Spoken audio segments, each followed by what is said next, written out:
இப்பொழுதும் நாம் சமூக செய்திக்கு நேராக ஆவியான உதவியோடு கடந்து செல்கிறோம். ஒவ்வொரு மாதமும் நாம் சமூக தப்பத்தில் ஒவ்வொரு வாரமும் ஒரு தலைப்பில் பார்த்து கொண்டு வருகிறோம். இரண்டாவது வாரத்தில் நாம் பார்க்கிற சமூக தப்ப செய்தியின் தலைப்பு ஆத்தும ஆதாயம். ஆத்தும ஆதாயம் என்றால் என்ன?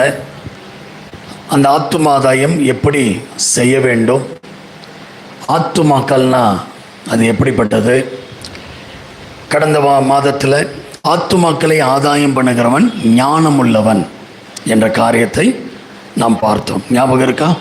நோட்ஸ் எடுத்துக்கிறீங்களா இல்லை மறந்துடுறீங்களா? ஏன்னா இதெல்லாம் ஏதோ அறிவுக்காக நம்ம சொல்லலை, இதை நீங்கள் பயிற்சி பண்ண வேண்டும். ஆத்துமாக்களை ஆதாயம் பண்ணுகிறதற்கு இந்த டீச்சிங் உங்களை உருவாக்கும். அதை மறுபடியும் நீங்கள் தியானிக்கணும். அதன் அடிப்படையில் ஒரு ஆத்மாவை சந்திக்க பிரயாசப்படும். அப்போ தான் அந்த சத்தியம் உங்களை உருவாக்கும். அப்போ கடந்த மாதம் ஒரு ஆத்மாவை ஆதாயம் பண்ணால் ஞானம் எவ்வளவு தேவை என்பதை நாம் பார்த்தோம். அப்போ இந்த ஞானம் என்ன? அது புத்தக அறிவினால் வரக்கூடிய ஞானம் அல்ல, உலகத்திலிருந்து வரக்கூடிய ஞானம் அல்ல, தேவனே நமக்கு கொடுக்கிற ஒரு விசேஷத்தை ஞானம், அது ஆண்டவரே நமக்கு கொடுக்கிற ஞானம் என்று பார்த்தோம். இப்போ இந்த ஞானத்தை வைத்து நம்ம என்ன செய்யணும் அப்படின்னா, ஆண்டவருடைய பார்வையில் இன்னொரு ஆத்துமாவை ஆதாயப்படுத்தணும். இப்போ ஒரு கேள்வி, எத்தனை பேர் இன்னொரு ஆத்துமாவை இது வரைக்கும் ஆதாயப்படுத்தியிருக்கிறீங்க? ஒரு ஆத்மாவை முழுசாக ஆதாயப்படுத்தி ஆண்டவருக்குள்ளே கொண்டு வந்தவங்க மட்டும்தான் கை தூக்குது. சொன்னவங்களெல்லாம் நான் கேட்கல, சொல்லிக்கிட்டே இருந்தேன், போய் சொன்னேன், ஜோம் பண்ணேன், அவங்கள நான் கேட்கல. ஆதாயப்படுத்தி அவங்கள ரட்சிப்புல நடத்தி சபையில் வந்து அவங்க தொடர்ந்து விசுவாசியாக இருக்கிறாங்க அப்படின்னு ஒரு நபரை நான் அப்படி பண்ணினேன். உங்களை பார்த்து கேளுங்க, ஏன் பண்ணலை? ஏன் இது வரைக்கும் ஒரு ஆத்மாவை ஆதாயம் பண்ணலை?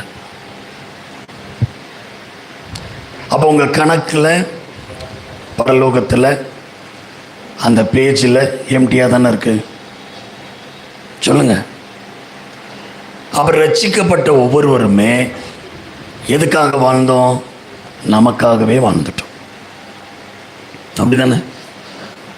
இன்னும் சொல்லப்போனால் அவங்களுக்காகவே வாழ்ந்தாங்களே ஒழிய கொஞ்சம் கூட மற்றவர்களை குறித்து, மற்றவர்களின் ஆத்துமாக்களை குறித்து யோசிக்க தவறிவிட்டோம். இப்போ நான் கேட்கும்போது கஷ்டமாக இருக்குல்ல? ஒரு நாள் ஆண்டவர் ஜட்ஜ்மெண்ட்டில் கேட்பார். இந்த கேள்வி அவர் கேட்கும்போது நம்ம என்ன பதில் சொல்ல போகிறோம்? யோசிச்சு பாருங்க. சாம கேள்வி கேட்டாலே எல்லாருக்கும் ஒரு மாதிரி ஆகுது. ஒவ்வொரு முறை வரும்போதும் கேள்வி கேட்குறாப்புல எல்லாரும் பதில் சொல்ல யோசிக்கிறோம். ஆண்டவர் இந்த மாதிரி கேள்வி கேட்டார்னா சாமை விட பயங்கரமாக கேட்பார் ஆண்டவர். என்ன பதில் சொல்லுவோம்? இப்போ ஏன் பண்ணலை அப்படின்னா, ஒரு ஆத்மாவை ஏன் ஆதாயம் பண்ணலை அப்படின்னா, இங்கே தான் நமக்கு பிரச்சனை இருக்குது. ஞானம் இல்லை, தெய்வ ஞானம் இல்லை. மற்ற ஞானம்லாம் இருக்குது, மற்ற ஸ்கில்லெல்லாம் இருக்குது. நல்ல பேச்சு திறமை, நல்ல என்ன சொல்கிறது, ஒரு வேலையை திறமையாக செய்யக்கூடிய காரியம், எல்லா ஸ்கில்லும் இருக்குது. ஆனால் எது மட்டும் இல்லை? தேவ ஞானம், தேவன் கொடுக்குற ஸ்கில் மாத்திரம் இல்லை. அப்படின்னா நம்ம ரட்சிக்கப்பட்ட இத்தனை ஆண்டுகள் நம்ம என்ன பண்ணிட்டோம்? பிரோஜனமாக்காமல் பண்ணிட்டோம். அப்போ இந்த கேள்வி இப்போ நம்மளை ரொம்ப உறுத்துது. ஆனால் நியாயத்தீர்ப்பில் ஆண்டவர் கேட்கும்போது இருதயமே கிளியிற மாதிரி இருக்கும். அதுக்கு தப்புவிக்கப்படணும்னா இப்போவே என்ன பண்ணுங்க? இனிமேலாவது உங்கள் சொந்தக்காரங்க, குடும்பம், உங்களோட பழகுகிற நண்பர்கள், ரெகுலராக பார்க்குற உறவுகள், தயவு செய்து அந்த ஆத்துமா மேல் பாரத்தோடு ஆதாயம் பண்ண ஒரு வேலையை தொடங்கு. இனியும் தள்ளி தள்ளி போட்டிங்கன்னா, இவ்வளோ சத்தியம் கேட்டோம், 6வது மாதம் வந்துட்டோம், 6 மாதம் ஆத்துமாதாய சத்தியத்தை கேட்டுரும். ஆனால் அதுக்கான வேலைகளை செய்யலை அப்படின்னா இந்த சத்தியம் எதுக்கு? இந்த சத்தியம் கேட்டது எதுக்கு? எத்தனை பேர் மறுபடியும் யூடியூப்பில் போய் அந்த சத்தியங்கள்லாம் கேட்டுக்கிட்டே இருக்கிறீங்க? திரும்ப திரும்ப கேட்குறீங்களா? ஆனால் அதை கேட்டுட்டு அதை செயல்படுத்தணும்னு தோணுச்சா? இனிமேலாவது தயவு செய்யுங்க. ஏன்னா ஒருவன் ஆத்துமாவை ஆதாயப்படுத்தினா மட்டும்தான் அவங்ககிட்ட தேவ ஞானம் வேலை செய்யுதுன்னு அர்த்தம். அப்ப நீங்களே தேவ ஞானம் வேலை செய்ய என்ன பண்ண மாட்டீங்க? விட மாட்டீங்க. நீங்க பேசி இந்த ஆத்துமாதாயம் பண்ணதான் தேவ ஞானம் வேலை செய்யும். எப்படின்னா ஆத்துமாதாயம் பண்ணுவது என்பது ஒரு ஆர்ட். பலமுறை நான் சொன்னேன், இது ஒரு கலை. அதாவது ஒரு சிற்பி எப்படி ஒரு கல்லை ரொம்ப ஆர்வமாக வாஞ்சியாக அந்த கல்லை செதுக்கி ஒரு உருவத்தை கொண்டு வருவாரோ, அது போல தான் நாம் என்ன செய்யணும்? ஒரு ஆத்மாவை ஆதாயப்படுத்துவதை ஒரு கலையாக பார்த்து செய்யணும், விருப்பத்தோடு செய்யணும். இல்லை அப்படின்னா நம்ம ரட்சிக்கப்பட்டதுக்கு முக்கியமான அந்த அர்த்தமே இல்லாமல் போகுது. அதாவது இன்னைக்கு நிறைய பேர் ஞானத்தை எதுக்கு பயன்படுத்துகிறாங்க? உதாரணத்துக்கு அப்படின்னா, நிறைய சம்பாதிக்க, நிறைய கண்டுபிடிக்க, நிறைய சேர்த்து வைக்க. அப்போ உலக பொருட்கள் மேல் ஞானத்தை செலவு பண்ணுறாங்க. ஆனால் நித்தியத்துக்கு ஆத்துமாக்களை கொண்டு போவதற்கு ஞானத்தை என்ன பண்ணுறதில்ல, செலவு பண்ண யோசிக்கிறான். அப்போ இதெல்லாம் மாறணும். இன்னையிலேருந்தாவது ஒரு தீர்மானம் எடுங்க, ஆண்டவரே எனக்கு அந்த ஞானத்தை தாரும், இன்னையிலிருந்து நான் செயல்படுறேன்னு தீர்மானம் எடுக்கும். நாளைக்கு கூட கிடையாது, இன்னையிலிருந்து. அப்போ தான் ஆவியானவர் உங்களை பயன்படுத்த முடியும். சரி, இப்போ இன்னைக்கு என்ன பார்க்குறோம் அப்படின்னா, இந்த ஆத்துமாதாயம் பண்ணுகிற இந்த ஞானவான்கள் குறித்து பழைய ஏற்பாடில் ஒரு வசனமும் புதிய ஏற்பாடில் ஒரு வசனத்தை நான் வாசிக்க கேட்கலாம். தானியேல் 12ஆம் அதிகாரம் 3ஆம் வசனத்தை வாசிக்கலாம். தானியேல் 12:3.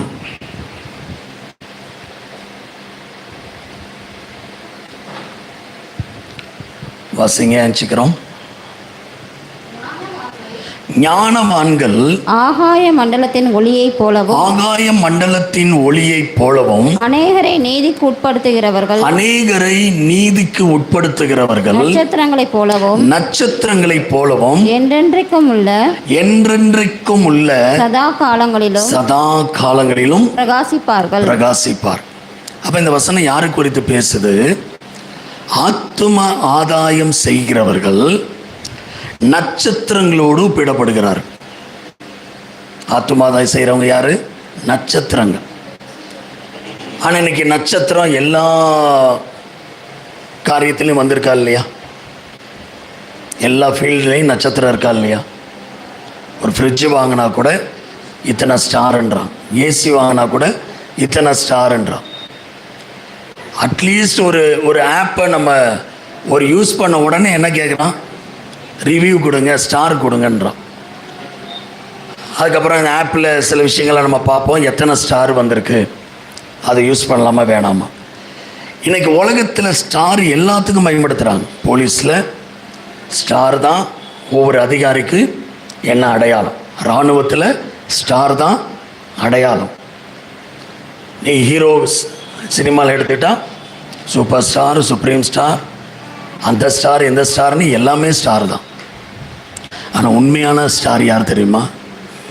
இயேசு. அந்த இயேசுவண்டை ஒரு ஆத்துமாவை வழி நடத்துகிறவங்க தான் உண்மையான நட்சத்திரம். அல்லேலூயா.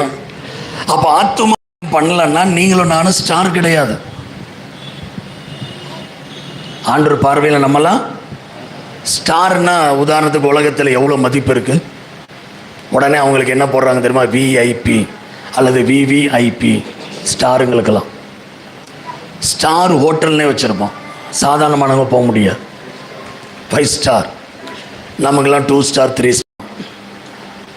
ஆனால் 5 ஸ்டார் 7 ஸ்டார்லாம் இருக்குது. அங்கெல்லாம் சாதாரணமான ட்ரெஸ்ஸு போட்டு போனால் கூட விட மாட்டாங்க. அதுக்குன்னு ஒரு சில தகுதிகளை பார்ப்பாங்க. அப்போ தான் அதுக்குள்ளார போக முடியும். கடந்த வாரம் நானும் எல்லோரும் காரில் போயிட்டு இருக்கும்போது சாம் சொன்னாப்புல, காஃபி டே தானே போனேன். ஒரு நாள் காஃபி டேயில் காஃபி குடிக்க போயிட்டாப்புல. ஒரு காஃபி கொடுங்கன்னு கேட்டாப்புல. அதுக்கப்புறம் எவ்வளோ சொன்னாங்க சார்? 350 ரூபா ஒரு காஃபி. பில்லு வாங்கிட்டு, நல்ல வேலை காஃபி வாங்கலை. அவன் சொல்லிட்டான் பில்லு வாங்கிட்டு வாங்க. பில்லு போடுறப்போ 350 ரூபான்னு சொன்னான் ஒரு காஃபி டேயில். நம்ம சும்மா இருப்பாப்புல. அங்கேயும் கேள்வி, இந்த 350 ரூபாய்க்கு இந்த காஃபியில் என்ன இருக்குன்னு கேட்டாப்புல. கடையில் போனால் 10 ரூபா 15 ரூபா ஒரு காஃபி, மிஞ்சி போனால் 20 ரூபா. எதுக்கு இங்கே 350 ரூபா வாங்குறீங்க?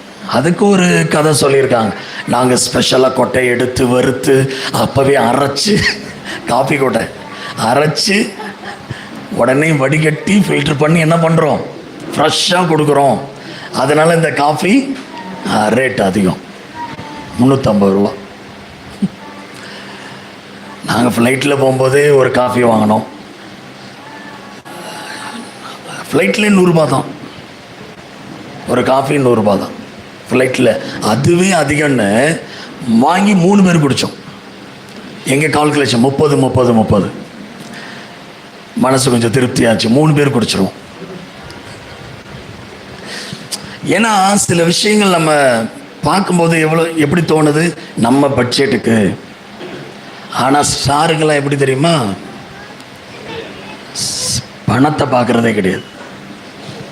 அவங்களுக்கு எல்லாம் எப்படி இருக்கணும், குவாலிட்டி.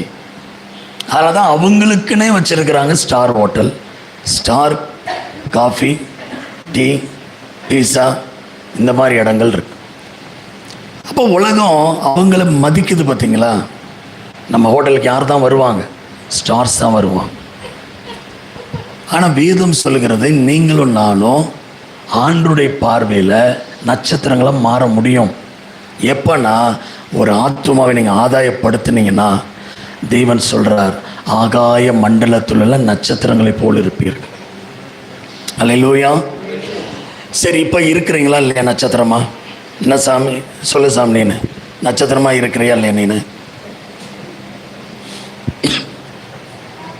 நீ இருக்கிற இல்லையா? நீ இருக்கிறனால தான் ஏன் சத்தியத்தை பேசுகிற? ட்ரை பண்ணுறியா? சரி. அதாவது நட்சத்திரம்னா அப்படின்னா என்னன்னா, இருளில் வழிகாட்டும். நமக்கு இருள்லாம் தெரியலல்ல. இருள் எங்கே போய் பார்க்கணும் தெரியுமா? பாலைவனத்தில் அந்த இருட்டில் ஒன்று தான் அதில் ட்ராவல் பண்ணுறவங்களுக்கு வழி காட்டுறது நட்சத்திரம். அதை வைத்து தான் ட்ராவல் பண்ணுவாங்க. எப்படி கடலில் எந்த கரையுமே தெரியாது, அங்கேயும் நட்சத்திரத்தை வச்சு தான் போவாங்க. எங்க வழி தெரியலையோ அந்த இடங்களில், கடலில் நைட்டில் போயிருக்கீங்களா? கடலில் நைட்டில் ஜெயக்குமார் போயிருக்கார். நைட்டில் போய் பாருங்களேன், பகல்லையும் ஒரு மாதிரி இருக்கும். நைட்டில் போனீங்கன்னா ஷூஜோ அந்த சத்தம் எங்கிருந்து வருதுன்னு தெரியாது. அந்த நடுக்கடலில் போனீங்கன்னா அந்த லான்ச் எல்லாம் மேலே போயிட்டு இறங்கும். மேலே போய் இறங்கும் போதே குடல்லாம் வெளியே வரும். இதில் நாங்கள் வீரப்போ முன்னாடி போய் உட்காந்துட்டோம், தலை சுற்றி ஓடி வந்தோம். இப்படி மேலே போயிட்டு இறங்குது. அப்போ நைட்டில் போகும்போது எப்படி இருக்கும்? இதெல்லாம் இந்த அனுபவங்கள் பாலைவனத்தில், கடலில் இல்லை நைட்டில் போகும்போது அந்த நட்சத்திரம் மட்டும்தான் ஆறுதல். அதுதான் நமக்கு வழிகாட்டு. அப்போ ஆண்டவர் சொல்கிறார், ரட்சிக்கப்பட்டவங்க எல்லாருமே நட்சத்திரம்தான். அல்லேலூயா. எதுக்கு உங்களை என்ன நட்சத்திரமாக இந்த உலகத்தில் ஆண்டவர் பார்க்குறாருன்னா, இருளில் இருக்கிற ஜனங்களுக்கு நீங்களும் நான் தான் வழிகாட்டு. ஆனால் காட்டுறோமா? சொல்லுங்க. வழிகாட்டுறதுக்காக தான் உங்களை நட்சத்திரமாக ரட்சிப்பில் கொண்டு வந்திருக்கிறார். ஆனால் நம்ம பிரகாசிக்கிறோம், ஆனால் இன்னொருத்தருக்கு என்ன காட்ட மாட்டோம், வழிகாட்ட மாட்டோம். அப்போ அது இருந்து பயன்படலைன்னா ஆண்டவருக்கு அதனால் என்ன பிரயோஜனம்னு கேட்பாரு இல்லையா? ஒரு பொருள் இருக்குது, அது உங்களுக்கே பயன்படலை, ஆனால் உங்ககிட்ட தான் இருக்குது, என்ன நினைப்பீங்க? அப்போ ரட்சிக்கப்பட்டவங்களை ஏன் நட்சத்திரமாக ஆண்டவர் வைத்திருக்கிறார்னா, எங்கே இருக்குது பாசினாங்களா நட்சத்திரம்? வாசிங்க பிலிப்பியர் 2:13-14. பவுல் எவ்வளோ அழகாக சொல்கிறார் பாருங்க. தேவனே தம்முடைய தயவுள்ள சித்தத்தின்படி விருப்பத்தையும் செய்கையும் உங்களில் உண்டாக்குகிறவராய் இருக்கிறார். நான் வீணாக ஓடினதும் வீணாக பிரயாசப்பட்டதும் இல்லை என்கிற மகிழ்ச்சி கிறிஸ்துவின் நாளில் எனக்கு உண்டாய் இருப்பதற்கு ஜீவ வசனத்தை பிடித்துக்கொண்டு உலகத்திலே சுடர்களைப் போல பிரகாசிக்கிற நீங்கள் ஜீவ வசனத்தை பிடித்திருக்கிறவங்களாம் யாரு தேவனுடைய பார்வையில? சுடர்கள்னா என்ன? வெளிச்சம் கொடுக்கிற, அதுலேயும் குறிப்பாக பகலில் வெளிச்சம் கொடுக்கறது சூரியன், இரவில் சந்திரன் கொடுக்குது, ஆனால் சூரியன்ட்டு வாங்கி தான் கொடுக்குது. ஆனால் தனியாக கொடுக்கக்கூடியது நட்சத்திரம் மட்டும்தான். அல்லேலூயா. அது எதையும் பிரதிபலிக்காது. ஒவ்வொரு நட்சத்திரமும் நம்ம பார்க்குற சூரியனை விட குறைந்தது 1000 மடங்கு பெருசு, 1,00,000 மடங்குலாம் பெருசு. ஒரு நட்சத்திரத்தில் 1000 சூரியனை, 1,00,000 சூரியனை கூட வைக்கலாம். அவ்வளோ பெருசெல்லாம் இருக்கு. அது ரொம்ப உயரத்தில் இருக்கனால தான் நம்ம கணக்கு சின்னதாக தெரியுது. எல்லாத்துக்கும் என்ன இருக்கு? ஒரு தொலைவு, எத்தனையோ கோடி கணக்கான மைல் தொலைவு. 18 கோடி 15 கோடி. நம்ம 100 கிலோமீட்டர் போகிறதுக்கே யோசிக்கிறோம். இது 18 கோடி மைல் தொலைவு ஒவ்வொரு கிரகம். அப்போ நட்சத்திரம் மில்லியன் அப்படி போகுது. அவ்வளோ உயரத்தில் இருக்கு. அங்கிருந்து பிரகாசிக்குது, நம்ம கண்ணுக்கு தெரியுது. சில நட்சத்திரம் நம்மளே சொல்கிறோம் ரொம்ப பிரகாசமாக இருக்குது அப்படின்னு. இதெல்லாம் கொஞ்சம் ஒத்து கவனிங்கள. ஒன்று பிரகாசம் கம்மியாக இருக்கும், ஒன்று பிரகாசமாக இருக்கும். இப்படி தாங்க இன்றைக்கி கிறிஸ்தவங்க இருக்கிறாங்க. ஆத்துமக்களை ஆதாயம் பண்ணுகிறவங்களாம் ஆகாய மண்டலத்தில் பிரகாசிக்கிற சுடராக இருப்போம். மற்றவங்களாம் இருப்போம். ஆத்துமக்களை ஆதாயம் பண்ணாதான் பிரகாசிக்கிற சுடராக இருப்போம். புரியுதா? அப்போ உங்களை என்னை நட்சத்திரங்களாக ஆண்டு வைத்தது காரணம், இருளில் இருக்கிற ஜனங்களுக்கு நம்ம தான் வழி காட்ட வேண்டும். வழி இதுதான், வாங்க உங்களை கூட்டிகிட்டு போகிறேன் அப்படின்னு சொல்லணும். இன்னொரு வசனத்தை பார்க்கலாம். 1 கொரிந்தியர் 9:19-22 வரைக்கும். 1 கொரிந்தியர் 9. நான் ஒருவருக்கும் அடிமைப்படாதவனாயிருந்தும் நான் அதிக ஜனங்களை ஆதாயப்படுத்தி கொள்ளும்படிக்கு என்னைத்தானே எல்லாருக்கும் அடிமையாக்கினேன். யூதரை ஆதாயப்படுத்தி கொள்ளும்படிக்கு யூதருக்கு யூதனை போலவும், நியாயப்பிரமாணத்துக்கு கீழ்ப்பட்டவர்களை ஆதாயப்படுத்தி கொள்ளும்படிக்கு நியாயப்பிரமாணத்துக்கு கீழ்ப்பட்டவனை போலவும் ஆனேன். நியாயப்பிரமாணம் இல்லாதவர்களை ஆதாயப்படுத்தி கொள்ளும்படிக்கு அவர்களுக்கு நியாயப்பிரமாணம் இல்லாதவனை போலவும் ஆனேன். அப்படி இருந்தும் நான் தேவனுக்கு முன்பாக நியாயப்பிரமாணம் இல்லாதவனாய் இராமல் கிறிஸ்துவின் பிரமாணத்துக்கு உள்ளானவனாய் இருக்கிறேன். பலவீனரை ஆதாயப்படுத்தி கொள்ளும்படிக்கு பலவீனருக்கு பலவீனனை போலானேன். எப்படியாகிலும் சிலரை ரட்சிக்கும்படிக்கு நான் எல்லாருக்கும் எல்லாமும் ஆனேன். இது பவுலுடைய ஆத்தும ஆதாயத்தின் ஞானம். பழைய ஏற்பாட்டில் ஞானவான்கள் நட்சத்திரங்களை போல இருப்பாங்க. ஆத்துமாக்களை ஆதாயம் பண்ணுற ஞானவான்கள் நட்சத்திரம் போல. புதிய ஏற்பாட்டில் பவுல் சொல்கிறார், ஆத்துமாக்களை ஆதாயம் பண்ணுவதற்கு ஏன் ஞானம் தேவை அப்படின்னா, அந்த ஞானம் இருந்தால் தான் பவுலை போல நம்ம ஆதாயப்படுத்த முடியும். அவர் என்ன சொல்கிறார்? யூதனை ஆதாயப்படுத்தி கொள்ள யூதருக்கு யூதனை போலவும், நியாயப்பிரமாணத்துக்கு கீழ்ப்பட்டவர்களை ஆதாயப்படுத்தி கொள்ள நியாயப்பிரமாணத்துக்கு கீழ்ப்பட்டவனை போலும் ஆனேன். பலவீனரை ஆதாயப்படுத்தி கொள்ள பலவீனருக்கு பலவீனராய் ஆனேன். அப்படின்னு என்ன சொல்ல வரார்? ஒரு ஆத்துமாவை ஆதாயப்படுத்தணும் அப்படின்னா முதல்ல நம்மை தாழ்த்த வேண்டும். முதல்ல என்ன செய்யணும்? நம்மை தாழ்த்தணும். சாம் சொன்ன மாதிரி இன்னைக்கு நிறைய பேர் ஆத்துமாக்களை ஆதாயம் பண்ண மாட்டாங்க தெரியுமா? தீண்டாமை.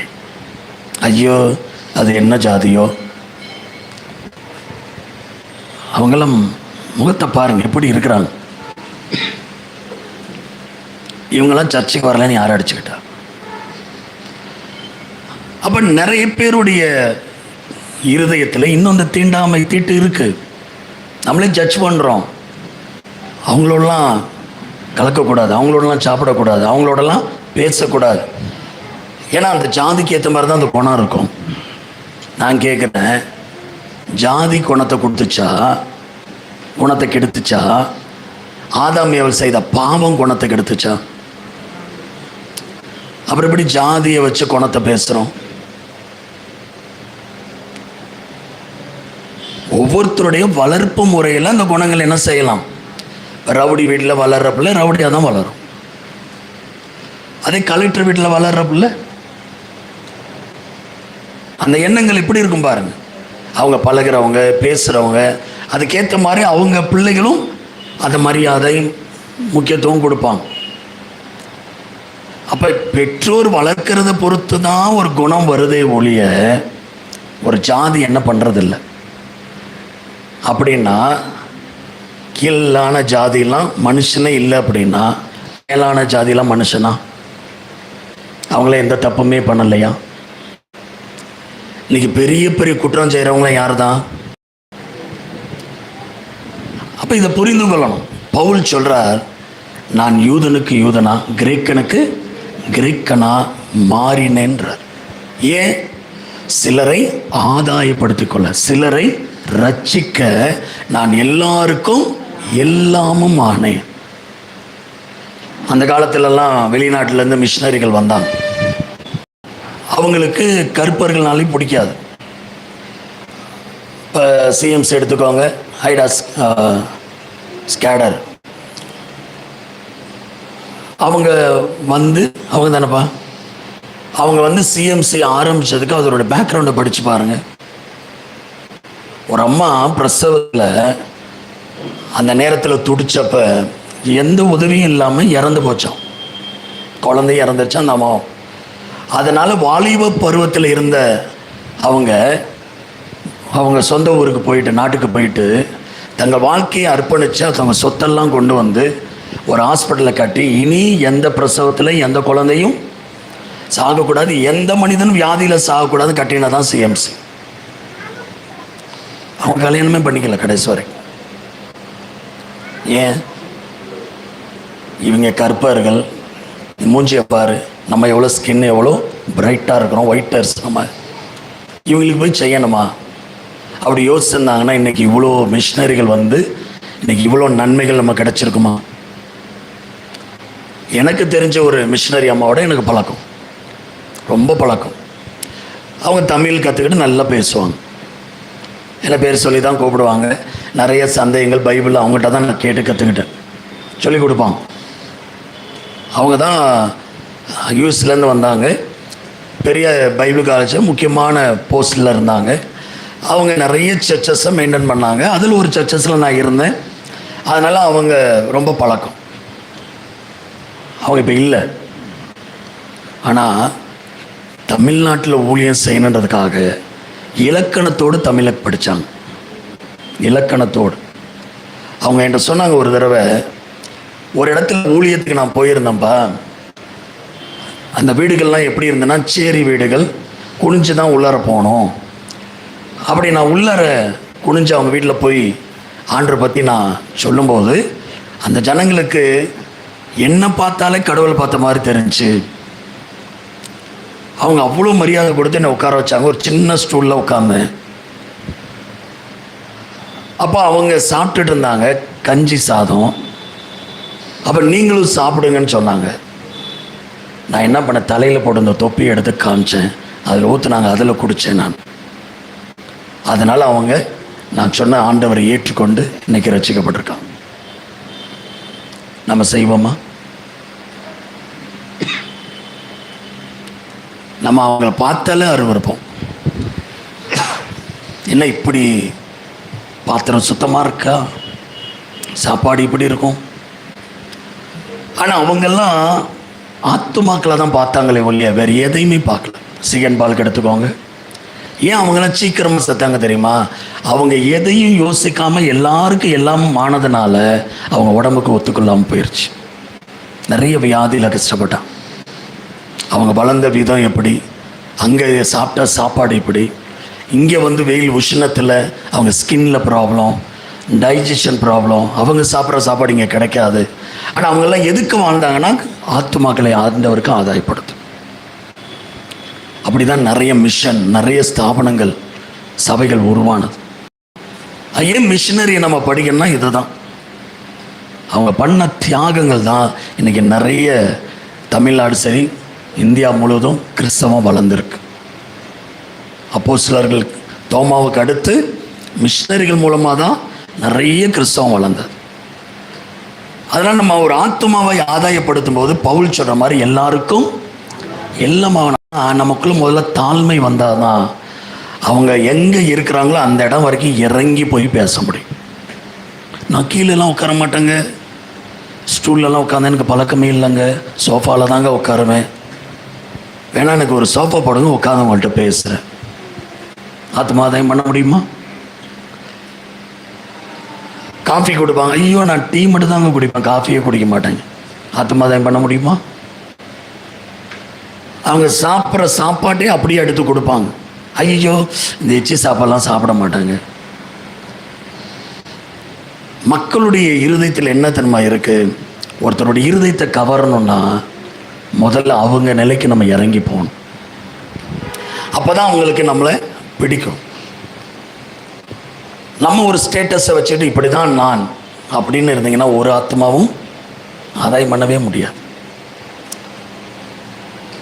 ஏங்க, இயேசுவை பரலோகத்தை விட்டு உங்களுக்காக எனக்காக அடிமையின் ரூபம் எடுத்து மனுஷ சாயலாய் வந்ததுனால தான் மனுஷகுமாரனுக்கு பூமியில் தலை சாய்க்க இடமில்லைன்னு வேதம் சொல்லுகிறது. அப்படி அவர் வந்ததுனால தானே இவ்வளோ பேர் ரட்சிக்கப்பட்டிருக்கோம். ஆனால் இன்றைக்கி ஒரு ஆத்மா ஆதாயம் பண்ணால் நம்மளால் என்ன பண்ண முடியல. நம்மளுடைய வசதியை தான் முதல்ல பார்க்கணும். அப்போ இதெல்லாம் கடந்து ஞானம் வேலை செய்யும் போது நம்ம எப்படி இருப்போம்?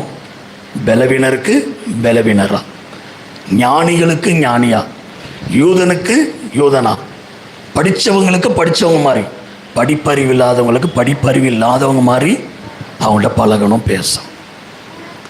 அப்போ தான் ஒரு ஆத்துமாவை கவர்ந்து இழுக்க முடியும். ஆதாயம் நான் பார்த்தோம்ல போன மாதம், ஆதாயப்படுத்துதல்னா கவர்ந்து இழுத்தல். அப்போ எது அவங்கள கவர்ந்து இழுக்குன்னா நம்முடைய நற்பண்புகள், நம்முடைய குணங்கள் அவர்களை கவர்ந்து இழுக்கும். அதனால் அதற்காக நம்ம ஒப்பு கொடுப்போம். இன்னையிலிருந்து இந்த கேள்வியோடு ஒவ்வொரு நாளும் படுக்கைக்கு போவோம். டெய்லி நைட்டு படுக்க போகிறதுக்கு முன்னாடி இன்றைக்கி ஒரு ஆத்மாவை தான் நான் ஆதாயப்படுத்தினேனா, அவங்களுக்காக நான் ஜெபித்தேனா, அவங்களுக்காக ஏதாவது நான் செஞ்சேன்னா ஒரு கேள்வி மட்டும் கேட்டுட்டு படுக்கைக்கு போங்க. நிச்சயமாக அந்த உணர்வை தேவன் கொடுத்து உங்களை மாற்றுவார். சோமல்லாமா? ஓகே, கண்களை மூடி ஆவியா நம்ம கற்றுக் கொடுத்த இந்த ஆத்தும ஆதாயத்தின் பயிற்சிக்காக நம்ம எல்லாரும் நன்றி சொல்லுவோம்.